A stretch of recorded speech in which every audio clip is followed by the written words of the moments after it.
It was raining hard, but still the man persisted to play the saxophone on the street. As soon as I closed the window, a looker came through the door. It was Dr. Katz, and I knew it was trouble. She sang a song about a student she suspected was cheating with AI, and wanted me to get the goods on his con. She wanted something right away and run it up the ladder to put him under glass. She was pretty hard to refuse, and working for the college, I knew the cabbage would only be cabbage. She walked away, leaving only a file of writing samples and a scent of her perfume. I headed on down to a hole in the wall where I knew an old AI programmer. He was wise head in the day. Time wasn't kind. I walked to see him nursing a drink at the bar. Now I stand up tired of the gag, dreading seeing his reflection living the Sartrean nightmare. I offered to spring for some more tiger milk and asked for the wire on the AI and education. He looked down and said it was all a flim-flam.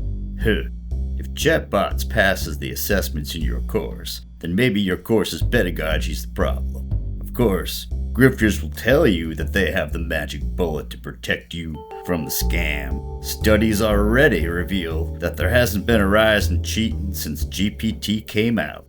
It's even lower than when we were in the lockdown. So perhaps being level on the assignment's description is the money. I told him that won't do for my client. She is already on the level and she's dealing with the wrong number, trying to heist a better grade. He is hedging language, repetitive qualifiers, and tell phrases such as synergy and disruptive stinks of stochastic parrots.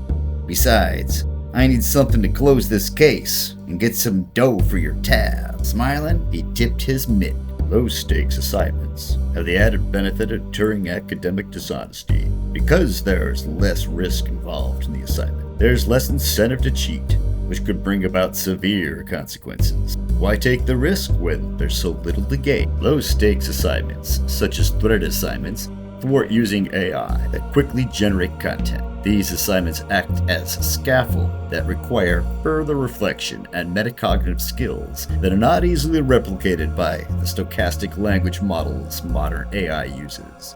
This will force the would-be culprit to reflect and expend so much energy producing something to submit that it isn't worth the effort to get whatever the AI model can produce. When assignments offer less stress, supply tools for students to succeed, clearly express expectations, and encourage the student to take control of their learning, the students begin to see the value of what they're learning. This dissuades the learner from cutting corners instead of easily going through the process. Not only will this lower academic dishonesty in your class, low-stake assignments will encourage more of your students to become engaged, active learners. It became increasingly clear to me. I wondered why I couldn't see it, since it was simply good instructional design. Low-stakes assignments engage the students in the learning process. The best way to remove the incentive and be upfront about the rule. This always ensures nobody crosses the line, and teaching stays duck soup.